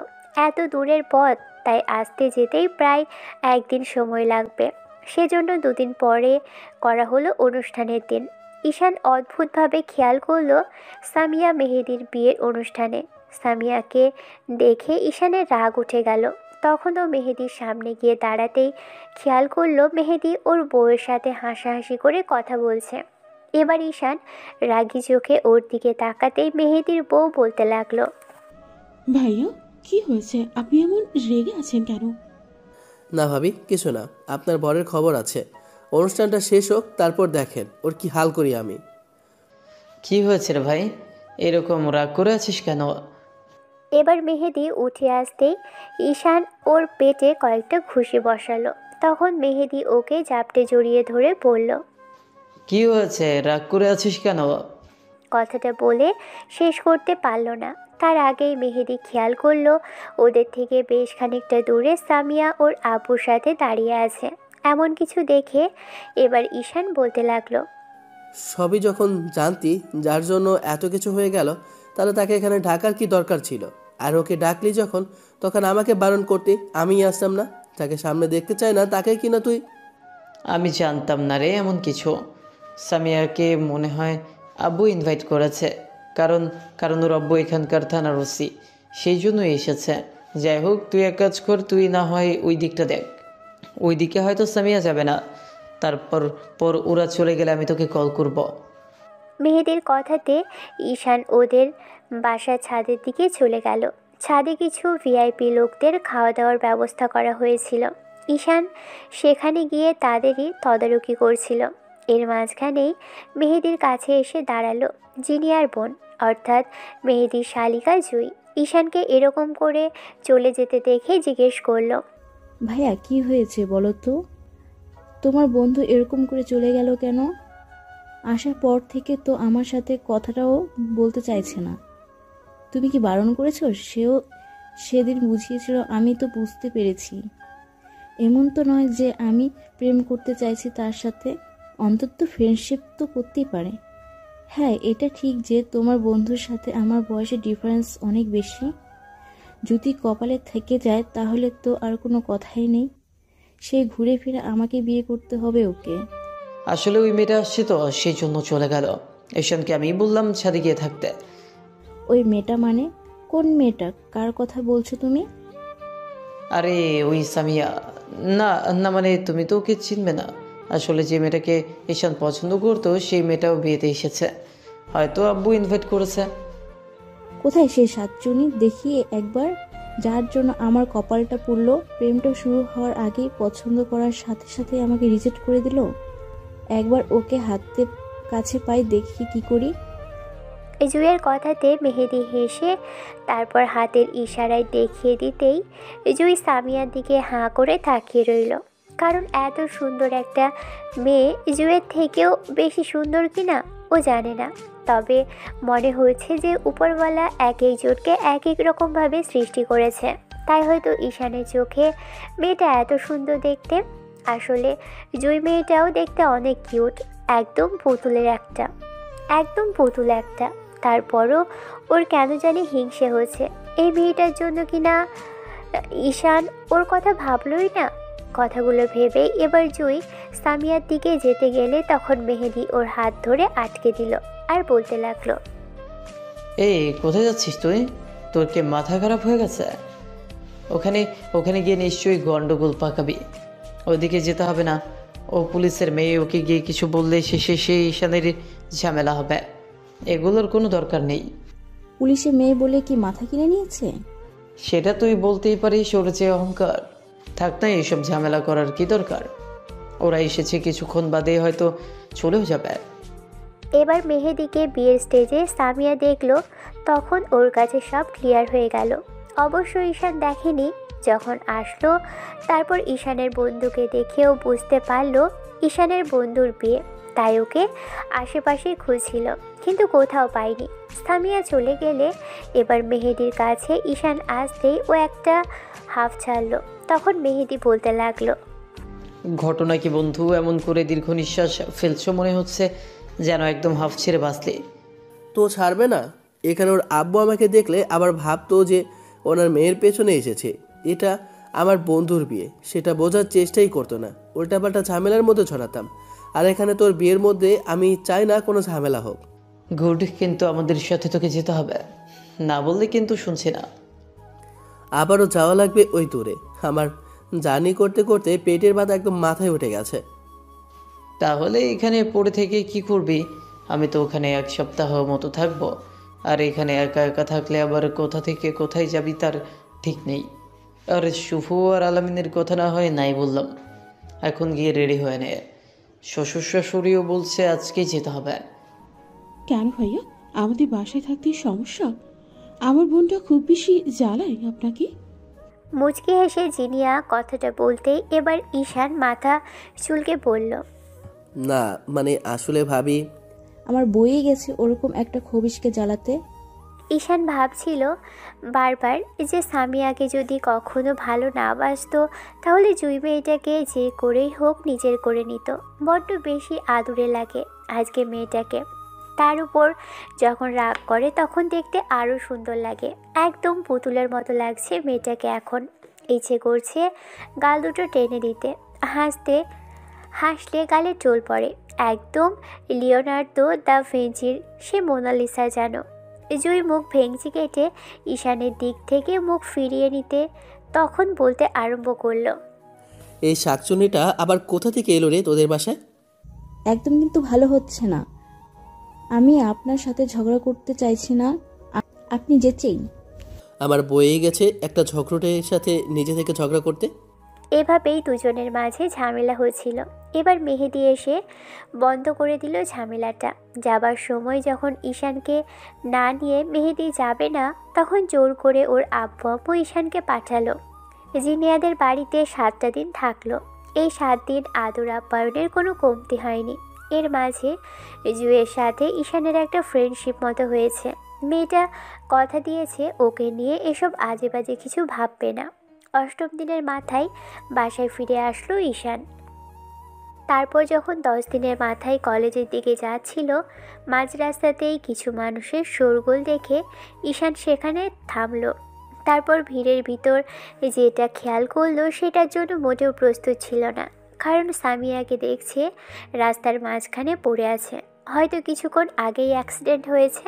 আশেপাশের লোকজন সব দেখছে, কেউ কেউ ভিডিও করছে। ঈশানের ভিতরে আসলো আর সামিয়ার কাছে এসে ওর মাথাটা কোলের মধ্যে নিয়ে ডাকতে লাগলো, কিন্তু মেয়েটা কোনো রেসপন্স নেই। তখন ঈশান সবার উদ্দেশ্যে একটু রাগী কণ্ঠে বলল, লজ্জা করে না? একটা মেয়ে অ্যাক্সিডেন্ট করেছে, তাকে বাঁচানো তো দূরে থাক, এরকম করে ভিডিও করছেন। আপনারা কি মানুষ নাকি অন্য কিছু? ঈশান রাগারাগি করে আরও কয়েকটা কথা বলতেই এবার একজন রিক্সাওয়ালা এগিয়ে আসলো। তারপর রিক্সাটা এগিয়ে আনতেই ঈশান মেয়েটাকে কোলে করে নিয়ে উঠিয়ে বসালো। তারপর ওর পাশে বসে ওকে এক হাতে জড়িয়ে ধরে রাখলো। সামিয়ার মাথা ফেটে রক্ত পড়ার কারণে সেন্সলেস হয়ে গেছে। আধা ঘন্টার মতো পরে একটা হসপিটালে নিয়ে আসলো। কি করবে, কি করা উচিত এই মুহূর্তে ঈশানের মাথা কাজ করছে না। আর উপায় না পেয়ে ওর বন্ধুদের কল করলো। ওরা সবটা জানার পর দৌড়ে তো আসলো, কিন্তু ঝামেলা হলো রক্ত নিয়ে। এবার কি করে রক্ত দেবে সেটাই বুঝে উঠতে পারছে না। ডক্টর বলেছে রক্ত না দিতে পারলে ঝামেলা হবে। তাই ঈশান উপায় না পেয়ে ওর রক্তের গ্রুপের সাথে ম্যাচ করে বলে রক্ত দিল। তারপর বেরিয়ে আসতেই দেখলো ডক্টরের সাথে সামিয়ার আব্বু কথা বলছিল। ঈশানকে আসতে দেখেই উনি অবাক চোখে তাকিয়ে রইলেন। তারপর যখন ঈশান ডক্টরের কাছে আসলো তখন সামিয়ার আব্বু ওর শার্টের কলার ধরে বেশ রাগী কণ্ঠে বলতে লাগলো, তুই করেছিস না আমার এই মেয়ের এই অবস্থা? তোর জন্য আজকে আমার মেয়েটা এরকম করে হসপিটালে বেডে শুয়ে আছে। কি করেছিলি কি তুই? প্রতিশোধ নেওয়ার জন্য এরকম একটা কাজ করলি আজকে? এবার ডক্টর অবাক চোখে কিছুক্ষণ সামিয়ার আব্বুর দিকে তাকিয়ে রইল। তখন মেহেদি এসে জোর করে ওদের দুজনকে ছাড়িয়ে দিল। ঈশান কোনো কথা বলল না। তখন মেহেদির বলতে লাগলো, পুলিশ হয়েছেন বলে কি মাথা কিনে নিয়েছেন সবার? লজ্জা করে না এরকম একটা পরিস্থিতি থেকে যে আপনার মেয়েকে উদ্ধার করে আনলো, এইখানে এনে রক্ত দিয়ে পর্যন্ত বাঁচালো, তাকে এইসব বলতে? আপনার মেয়ে রাস্তায় পড়েছিল আর কেউ রাস্তা থেকে তুলে এনে হসপিটালে আনার মতো সাহসটা করতে পারেনি। সেখানে ঈশান আনার পর আবার আপনি কি না ওকে এরকম করে দোষারোপ করছেন? আপনার মেয়ে রাস্তায় পড়ে মরে যেত, সেটাই ভালো হতো। কি বলছিস কি তুই? চুপ, একদম চুপ, বেহালোক কোথাকার। পুলিশের ড্রেসটা গায়ে জড়িয়ে নিয়ে যা খুশি তাই করছে আর তোর উপর একের পর এক টর্চার করে যাচ্ছে। আবার আজকে এরকম একটা কথা বলছি দেখি তোর খুব লাগছে না? ভালোবাসিস তো সেটা ভালোবাসার জায়গায়। একটাবার ওনার মেয়ে বুঝতে পেরেছে তোর ভালোবাসা, নাকি উনি বুঝতে পেরেছে যে তুই বখারি কিনা? সেই প্রথম দিন থেকেই তোকে অপমান করছে। আর তুই কি মানুষ নোস নাকি? তোর মধ্যে লজ্জা শরম বলতে কিচ্ছু নেই? আজকে মেয়েটাকে রাস্তা থেকে তুলে এনে বাঁচালি, আর সেখানে কিনা উনি এইসব কথা বলছে? আপনার মেয়ের মরে যাওয়া উচিত ছিল, তাহলে বুঝতে পারতেন যে কেউ সাহায্য না করলে কীরকম হয়। যারা সাহায্য করে তাদের তো কখনো চিনতে পারবেন না, উল্টো মানুষ এগিয়ে আসলে সেটাতে ভুল বুঝবেন। খামোখা এসব কেন বলছি? এই মুহূর্তে এগুলো বলার সময় নয় মেহেদি। মেয়েটা মরে যাচ্ছিল, অনকাকে রাস্তায় এমনভাবে পড়ে থাকতে দেখলে কি আমি বাঁচাতাম না? অবশ্যই বাঁচাতাম। ওর জায়গায় অন্য কেউ হলে জুই হতো, তাহলে কি আমি বাঁচাতাম না? শোন, জুয়ের বাবা এতটাও কঠোর নয়। উনি যখন শুনতে পেরেছে ওনার মেয়ে আমাকে পছন্দ করে, তখন জানতে চেয়েছিল মেয়ে আমার সাথে সুখে থাকবে কিনা। আমি কোনো কাজ করি না, তারপরেও জানতে চেয়েছিল। আর উনি কি করেছে? মেয়ে বলেছে তাই তোকে তুলে নিয়ে গিয়ে ইচ্ছে মতো পিটিয়েছে। ওনার তো লজ্জা থাকা উচিত। যে ছেলে ওনার মেয়েকে বাঁচালো তাকে ধন্যবাদ না দিয়ে উল্টো তার গায়ে হাত তুলছিল। এর মাঝে ঈশানের আরও বন্ধুগুলো আসলো। ওরা এসে ওদের এরকম রাগারাগি করতে দেখে শুভ বলতে লাগলো, তোরা জানিস না, কিছু মানুষের মধ্যে কমন সেন্স কম হয়ে থাকে। থাক, ওনাকে কিছু বলতে হবে না।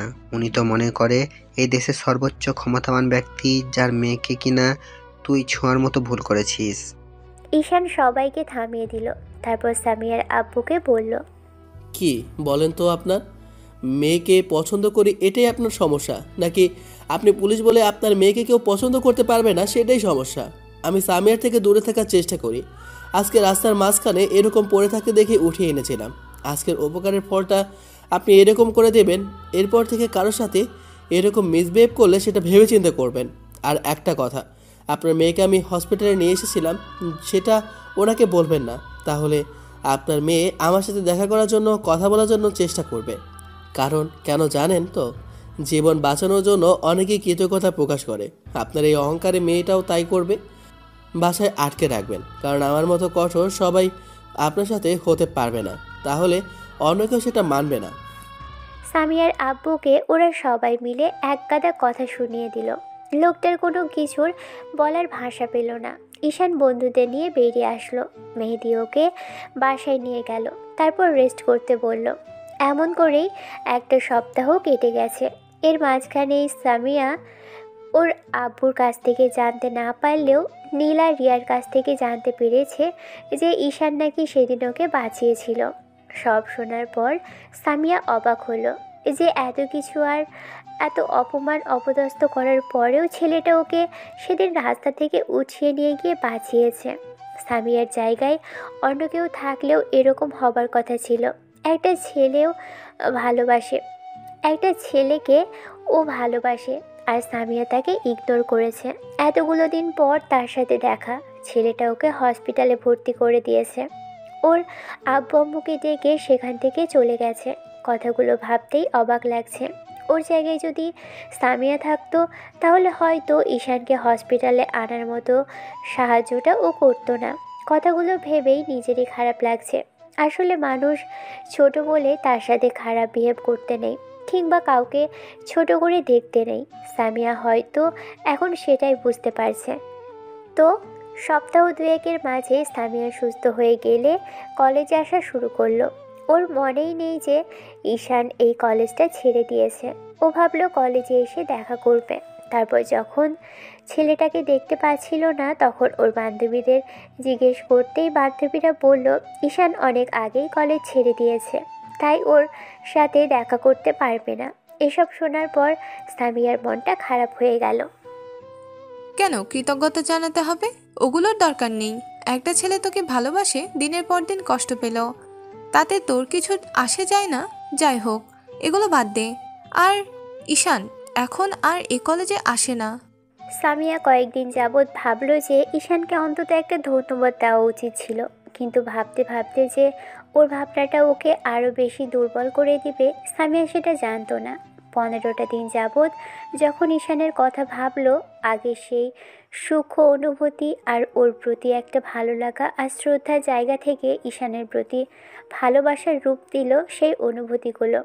ঈশানকে সামিয়া ভালোবেসে ফেলেছে, আর এতটাই বেশি ভালোবেসে ফেলেছে যে এখন ওর জন্য পুরো ছটফট করতে আরম্ভ করেছে। মেয়েটা কোথাও গিয়ে শান্তি পাচ্ছে না, কিছু করেও শান্তি পাচ্ছে না, আর না কাউকে কিছু বলতে পারছে। সামিয়া সিদ্ধান্ত নিল ঈশানের সাথে ওই কলেজে গিয়ে দেখা করবে। ঈশানের কলেজের সামনে সামিয়া কয়েকটা দিন গেল, কিন্তু দেখা করতে পারল না। শেষে পঞ্চম দিনের মাথায় যখন ঈশানের সাথে দেখা হলো, সেদিন ঈশান কলেজ থেকে বের হয়েছিল।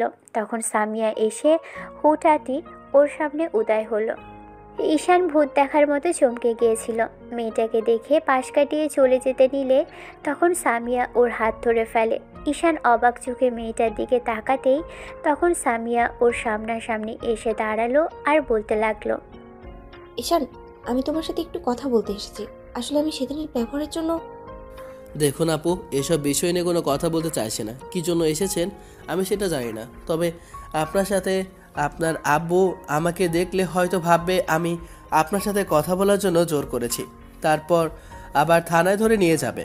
আর আমি চাইছি না এরকম কিছু হোক। আপনার জন্য অনেক অপমান আর মার আমাকে খেতে হয়েছে।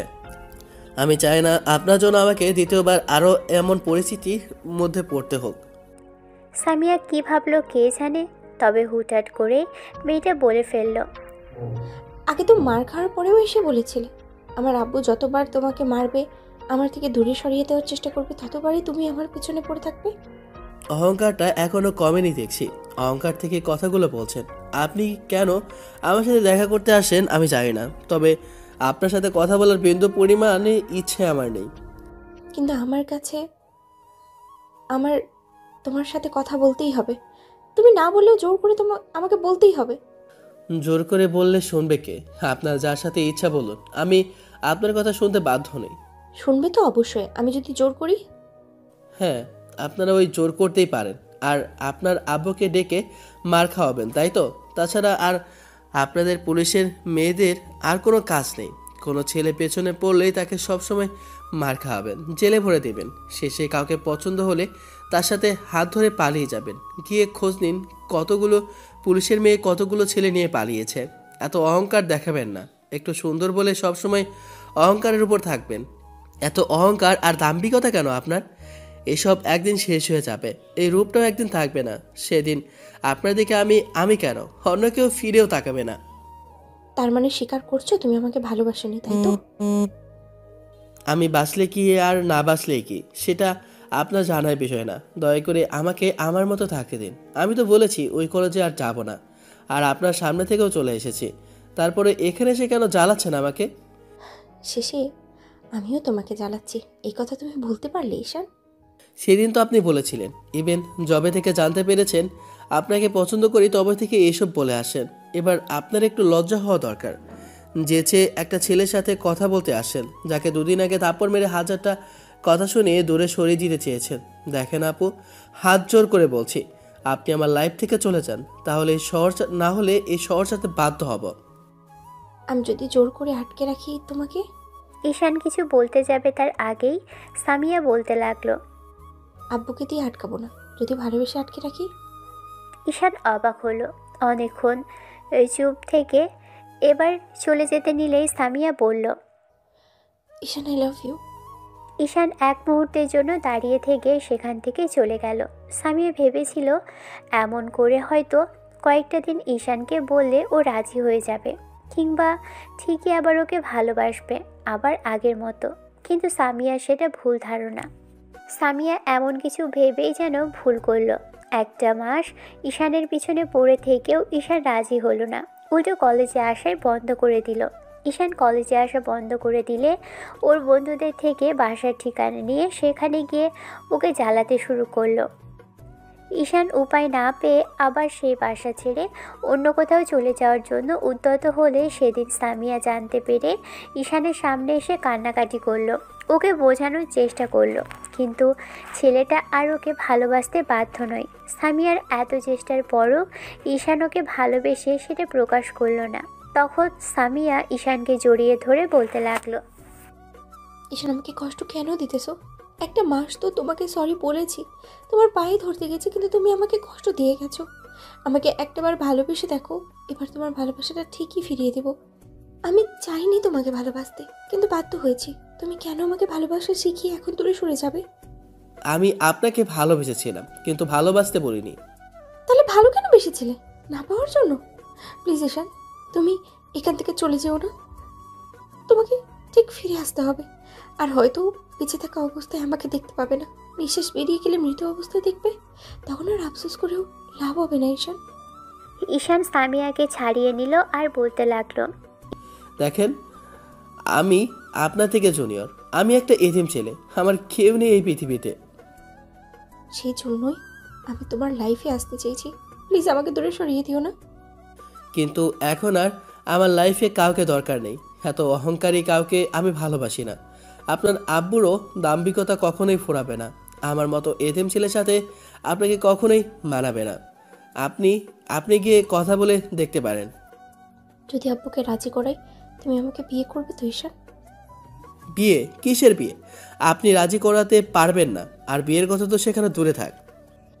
আর যদি করাতে পারি, ভালো কিন্তু তোমাকে বাঁচতেই হবে, বলে রাখলাম। ঈশান কোনো কথা বলল না, বাসার ভিতর চলে গেল। সামিয়া কান্না করতে করতে সেদিন বাসায় আসলো।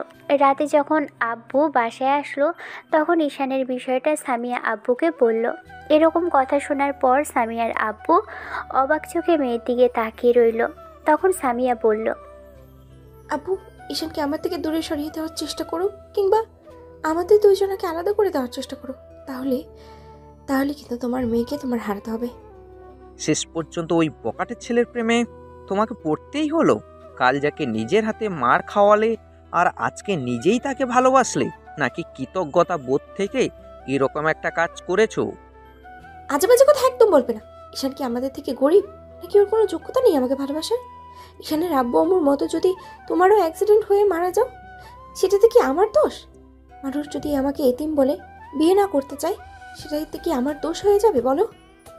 আব্বু, আমি যদি মরে যাই, তোমাদের কি সবার অন্যরকম ভাবে দেখবে? বলবে যে তোমরা আমাকে বাঁচাতে পারোনি? তোমাদের কোনো কমতি আছে? শুধু শুধু এসব আগের দিনের মানুষের মতো আজেবাজে কথা কেন বলো? সামিয়ার আব্বু কোনো কথা বলল না। তখন সামিয়া বলতে লাগলো, আব্বু, ওর একটা পরিবারের খুব দরকার। খামোখা জেদ করে বসে থেকো না। শেষে আমাকে ওর সাথে বিয়ে দিতেই হবে। তার আগে না হয় ওকে মেনে নাও। তুমি ভুল করেছো, সেটা শুধরে নাও। দিন শেষে সেই ছেলেটা তোমার মেয়েকে বাঁচিয়েছিল। তাহলে ভেবে দেখো, ঈশান যদি আমার লাইফে থাকে, তাহলে আমাকে ঠিক কতটুকু ভালোবাসবে। আমার কিছু হয়ে গেলে ছেলেটা আমার জন্য পাগল হয়ে যাবে। তাই বলছি, সবটা মেনে নাও। নাহলে কিন্তু উল্টোপাল্টা কিছু একটা হয়ে গেলে শেষে তোমরাও আমাকে হারাবে। কথাটা শেষ হওয়ার আগেই সামিয়ার আব্বু কষিয়ে ওর গালে একটা থাপ্পড় বসালো আর রাগী কণ্ঠে বলতে লাগলো, তোমার সাহস কি করে হয় আব্বুর সাথে এভাবে কথা বলার? শাইলা, লাই দিয়ে দিয়ে তুমি মেয়েকে মাথায় তুলে ফেলেছো। এমন একটা ছেলের সাথে আমি তোমাকে কখনোই মেনে নেব না। যাও, আজকের পর আর ওর কথা আমার সামনে বলতে আসবে না। আজকের পর তোমার বাসা থেকে বেরোনো বন্ধ। শাইলা, ওকে এক্ষুনি আমার চোখের সামনে থেকে নিয়ে যাও। কাল থেকে ওকে বাসা থেকে বের হতে দিবে না, না হলে তোমার খবর করে ছাড়বো। সামিয়া কান্না করতে করতে রুমের দিকে চলে গেল। সামিয়ার আব্বু রেগে বাসা থেকে বেরিয়ে পড়ল। কিছুক্ষণ এরকম করেই কেটে গেল। পরদিন সকালে যখন সামিয়ার আম্মু ওকে দরজা খুলতে দেখলো না, তখন কান্নাকাটি করতে লাগলো। ভদ্রমহিলার এমন কান্নাকাটি সামিয়ার আব্বু দৌড়ে আসলো। বারবার ডাকাডাকি করেও যখন মেয়েটা দরজা খুলল না, তখন সামিয়ার আম্মু ওর ঘরের ডুপ্লিকেট চাবিটা এনে তালা খুলল। তারপর রুমে প্রবেশ করে মেয়েকে এলোমেলোভাবে বিছানায় পড়ে থাকতে দেখল। সামিয়ার আম্মু এসে ওর কপালে গালে হাত রাখতেই বুঝে গেল মেয়ের শরীরটা কেমন ঠান্ডা হয়ে আছে। সামিয়ার হাতে কাটার কোনো ছাপ দেখা যাচ্ছে না। এবার আব্বু টেবিলের দিকে খেয়াল হতেই দেখলো কতগুলো ঘুমের ঔষধের খোলা, যেগুলো দেখেই সামিয়ার আব্বু আটকে উঠল। তখন সামিয়ার আব্বু বলতে লাগলো, হবো, আমার মেয়ে ঘুমের ওষুধ খেয়েছে। তুমি এক্ষুনি ওকে হসপিটালে নিয়ে চলো না। আমার মেয়েটার কিছু হয়ে গেলে আমি যে বাঁচতে পারবো না। সামিয়ার আব্বুর মস্তিষ্কটা যেন দপ করে জ্বলে উঠল। মুহূর্তের মধ্যেই ভদ্রলোকের মনে হলো যে মেয়ে হয়তো কিছু একটা করে ফেলেছে। সামিয়ার আব্বু মেয়েকে পাজাকোলা করে তুলে নিয়ে তারপর গাড়িতে বসিয়ে দিয়ে হসপিটালে চলে গেল। ঈশান কলেজের দিকেই যাচ্ছিল। এর মাঝখানেই ওর ফোনে একটা কল আসলো। মেহেদির নাম্বার থেকে কল আসতেই ঈশান এমন কিছু শুনল যেগুলোর জন্য প্রস্তুত ছিল না। ঈশান বাইকটা নিয়ে হসপিটালের দিকে চলে গেল। আধা ঘন্টার মধ্যেই হসপিটালে পৌঁছে দেখলো সামিয়ার আব্বু আম্মু আর সামিয়ার বান্ধবীরা, ওর বন্ধুরা সবাই দাঁড়িয়ে আছে। ঈশান এগিয়ে আসতেই ডক্টরও বেরিয়ে আসলো। ঈশান কিছুটা দূরে দাঁড়িয়ে রইল। এবার সামিয়ার আব্বু বলতে লাগলো, ডক্টর, আমার মেয়ের কি অবস্থা? ও ঠিক আছে তো এখন? আল্লাহর রহমতে আপনার মেয়ে এই যাত্রায় বেঁচে গেছে, না হলে কোনোভাবেই বাঁচানো সম্ভব ছিল না। ওষুধগুলো উনি আধা ঘন্টা আগেই খেয়েছিল, আর কিছুক্ষণ পর ওনাকে হসপিটালে আনলেই হয়তো বা বাঁচানো যেত না। যাই হোক, উনি এখন সুস্থ আছে, ঘন্টা কয়েক পরেই জ্ঞান ফিরে আসবে। আপনারা চিন্তা করবেন না, ঘুমের মেডিসিন খাইয়েছি, এই জন্য জ্ঞান ফিরতে একটু সময় লাগবে। এবার ঈশান একটা দীর্ঘ নিঃশ্বাস ফেলল। ডক্টরের সাথে কথা বলে মেহেদি আর ঈশানের বাকি বন্ধুরা সেখান থেকে চলে যেতে নিলে তখন সামিয়ার আব্বু ঈশানকে ডেকে বলতে লাগলো, ঈশান? এবার সামিয়ার আব্বু এসে ঈশানের সামনে দুহাত জড়ো করতেই ঈশান হাতটা ধরে ফেললো আর বলল, আঙ্কেল, আমি এর জন্য খুবই দুঃখিত যে আপনার মেয়ে এরকম পাগলামি করছে। আমি ওনাকে বুঝিয়ে বলেছিলাম, কিন্তু নিচে উনি এরকম একটা কাজ করবেন ভাবেনি। সামিয়ার আব্বু কিছু বলবে তার আগেই ঈশান বলতে শুরু করলো, যার জন্য ভদ্রলোক অবাক হয়ে চেয়ে রইলেন। ঈশান ভদ্রলোকের হাতটা ছেড়ে নিজেই সামিয়ার আব্বুকে বলতে লাগলো, আমি তোমার কাছে মাপ চাইছি বাবা, আমি অন্যায় করেছি। আমার মেয়ে জেদি আর বদমেজাজি। তখন বলেছিল তুমি ওকে ডিভোর্স করো, তাই রাগের মাথায় তোমাকে থানায় তুলে নিয়ে গিয়ে সেই দিন টর্চার করেছিলাম। তার জন্য আমি সত্যি দুঃখিত। ভালোবাসার মানুষের এমন কথা শুনলে কেউ দূরে থাকতে পারে না, তাই দৌড়ে এসেছিলাম। যাই হোক, ওনাকে একটু বোঝাবেন। 2 দিন বাদে যখন সবটা ভুলে গেলে বুঝতে পারবে, তখন অন্য কথা বিয়েতে দিবেন। তাহলেই দেখবেন সব ঠিক হয়ে যাবে। ঈশানের মুখে এরকম কথা শুনে সবাই অবাক হলো। ঈশানের বন্ধুরা ভেবেছিল সামিয়ার আব্বু এবার সবটা মেনে নেবে, কিন্তু উল্টো ঈশানের মুখে এসব কথা শুনে ওরা অবাক চোখে তাকিয়ে রইল। তখন ঈশান বলতে লাগলো, ঠিক আছে আঙ্কেল, আমি এই শহর ছেড়ে চলে যাব, আপনাদের আর কোনো সমস্যা হবে না। ঈশান বাবা, আর জেদ করো না, আমি ভুল করেছি, তার শাস্তি আমার মেয়েকে দিও না। আমি তোমাদের মাঝে আর বাধা হব না। সামিয়া সুস্থ হলেই তোমাদের বিয়ে দেব। সামিয়া বলেছিল তোমার একটা পরিবারের দরকার, আমার সেই ফ্যামিলি হয়ে তোমার পাশে দাঁড়াবো। তুমি অন্তত আর আমাদের বারণ করো না। এবার ঈশানকে ওর বন্ধুরা আর সামিয়ার বান্ধবী সবাই বোঝালো। ঈশান আর রাগ করে থাকতে পারল না। সন্ধ্যার দিকে যখন মেয়েটার জ্ঞান ফিরল, তখন সামিয়ার আব্বু আম্মু এমনকি বান্ধবী এবং ঈশানের বন্ধুরা গিয়েও দেখা করলো, কথা বলল। কিন্তু ঈশানকে দেখতে না পেয়ে সামিয়া কারোর সাথেই কথা বলল না। তখন মেহেদি বেরোনোর সময় ঈশানের কথাটা বলতেই মেয়েটা কেঁদে ফেলল।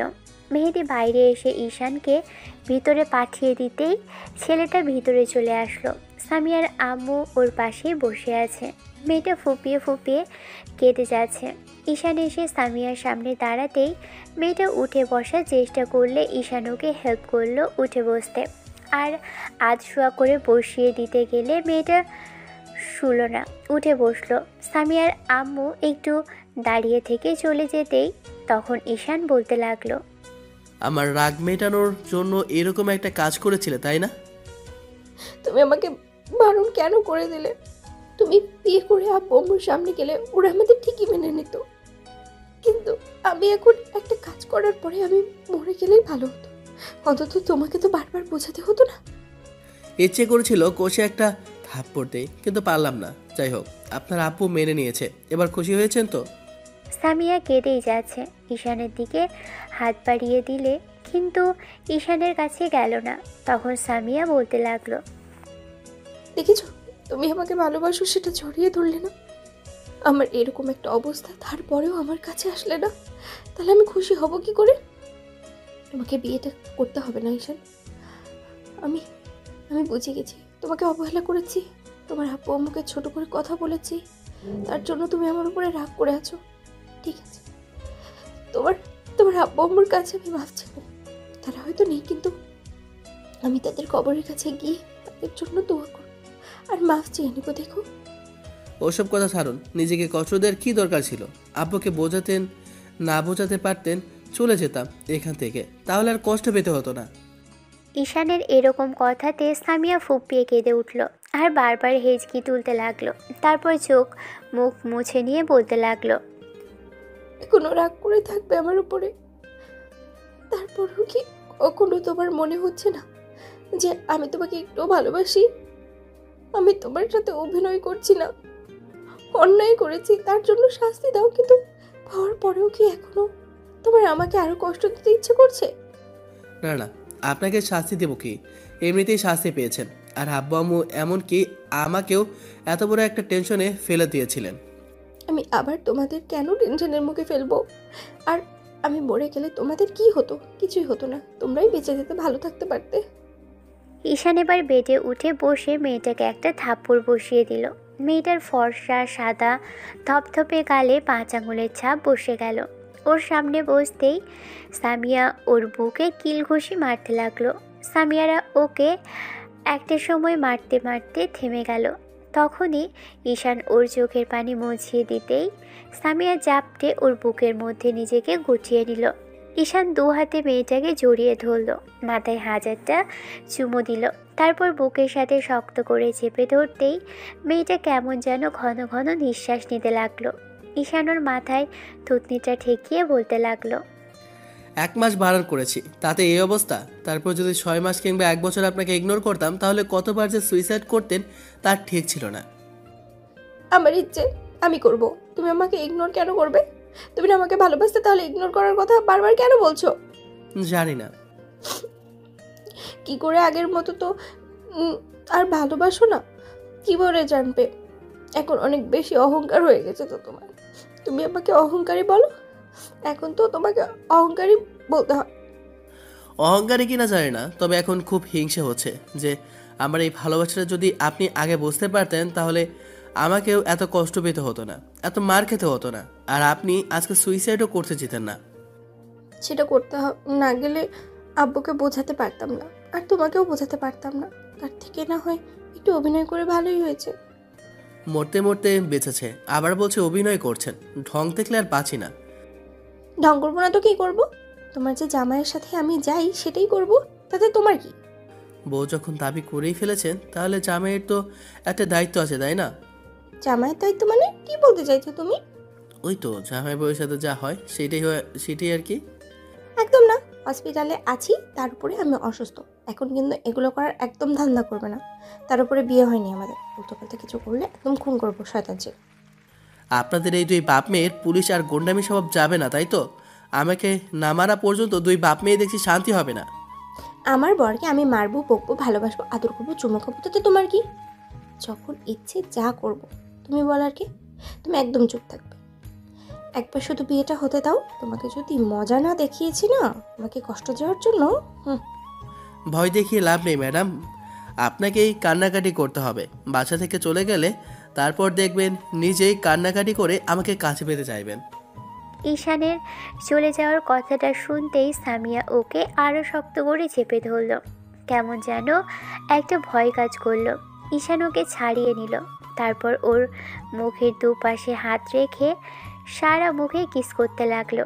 কিছুক্ষণ যাবৎ আদর দিয়ে তারপর আবারও বুকের সাথে যখনই জড়িয়ে ধরতে যাবে, তখনই সামিয়া হুটহাট করে ওর ঠোঁট জোড়া দখল করে নিল। ঈশান প্রথমে অবাক হলেও সামিয়া যখন নিজে থেকেই ওর কোলের উপর উঠে বসলো, তখন ঈশান নিজেও ওর কোমর জড়িয়ে ধরে 1 হাত মুখের পাশে রেখে মেয়েটার এরকম আদরের স্পর্শে সাড়া দিতে লাগলো। ভালো থাকুক ভালোবাসা। দেখা হচ্ছে অন্য কোনো দিন, অন্য কোনো গল্পে। ততদিন পর্যন্ত আপনারা সুস্থ থাকবেন, ভালো থাকবেন, আমাদের সাথেই থাকবেন। ধন্যবাদ। আল্লাহ হাফেজ।